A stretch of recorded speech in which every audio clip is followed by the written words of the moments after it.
What's up, motherfuckers? Skulls here.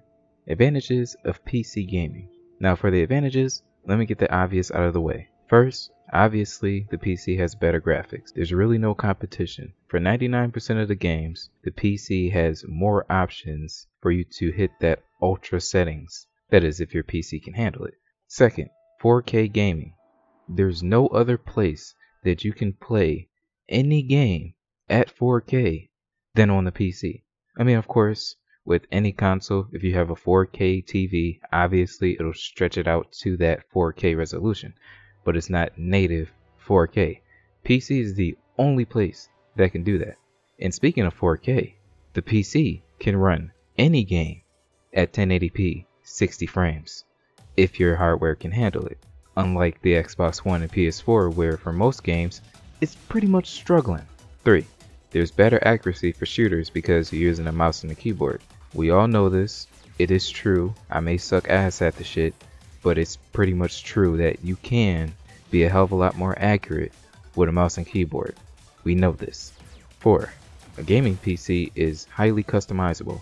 And that's not just with the games and with the video settings and all that shit.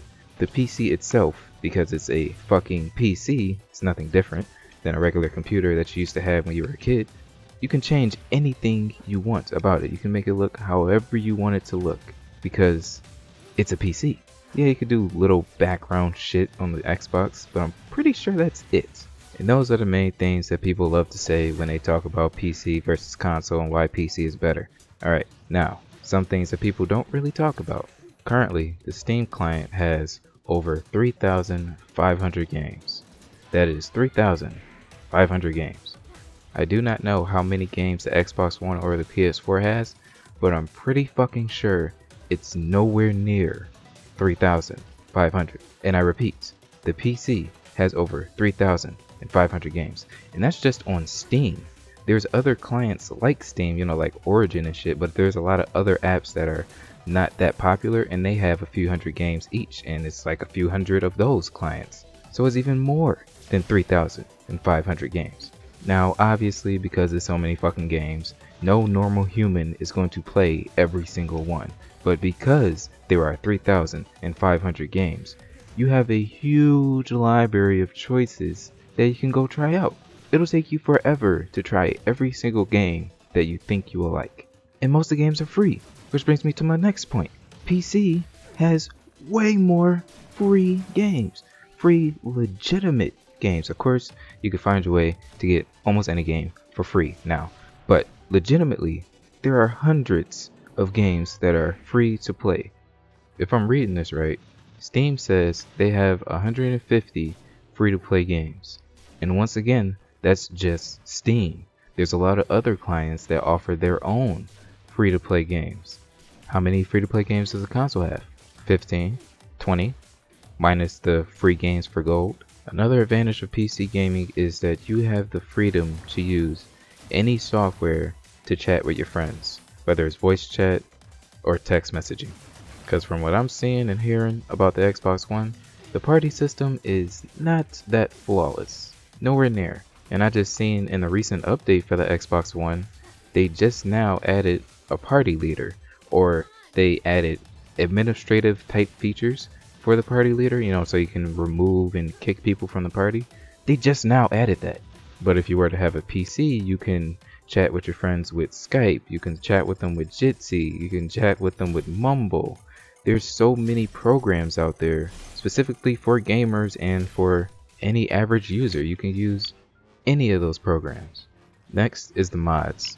Now, I don't really use these mods that much, like on the Skyrim shit, or having Iron Man and the Hulk in GTA 4.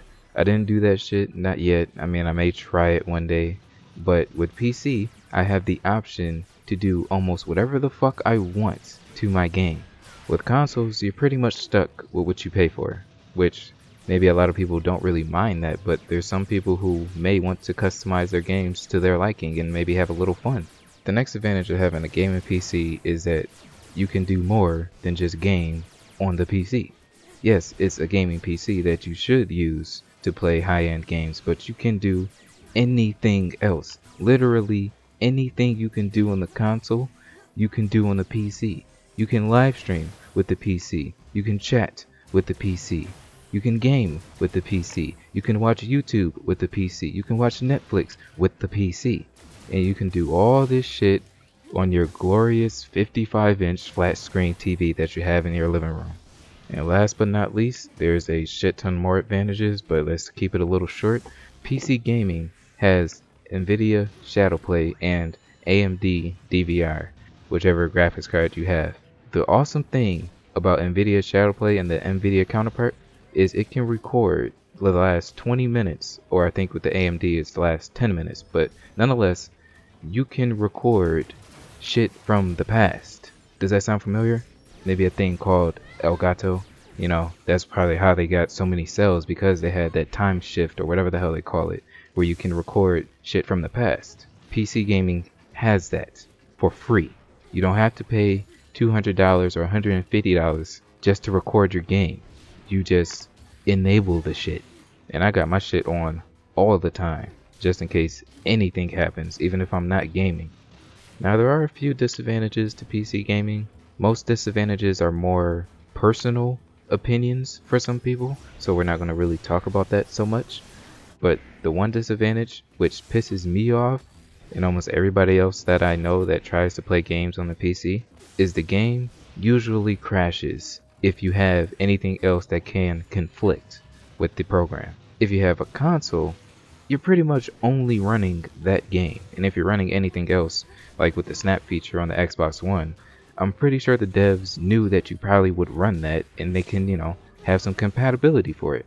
But because PC, you can have literally thousands of different programs running in the background, there's no possible way for the dev to immediately know that you will have these certain things running. Like I know with Blacklight Retribution, I cannot have TeamViewer open. For some fucking reason, those two programs just do not get along at all. Next is, with PC gaming, you can get terrible ports. There may be a lot of them, but the one I really know about is NBA 2K14. That fucking game was ported from the 360. It looks like shit compared to the PS4 and the Xbox One, which is not that bad, because I think even since NBA 2K started, it was always mostly on the consoles. So PC gamers really don't give a fuck. And last but not least, there are other disadvantages, but like I said, it's mostly a personal thing for some people, but this is all around. With PC gaming and playing online multiplayer games, you're bound to find just a couple thousand people in any game that you try. There's not that many games that are like Call of Duty where it has 100,000, 200,000, 300,000 people on at once. The only game that I see, at least on Steam, where they show their stats is Dota 2 and League of Legends type shit, where it has like 600,000 concurrent users at the same time. But it's only those two games and maybe a couple more that are pretty damn popular that have that Call of Duty status. But there's other games, all the other games, where it only has 2,000, 3,000, 10,000. So if you do find that game that you just love so much playing online, be prepared to run into the same fucking people more than once in one day. But this has been the advantages and disadvantages of PC gaming. The next video will be the advantages and disadvantages of console gaming. But anyways, motherfuckers, that's it, and I'm out.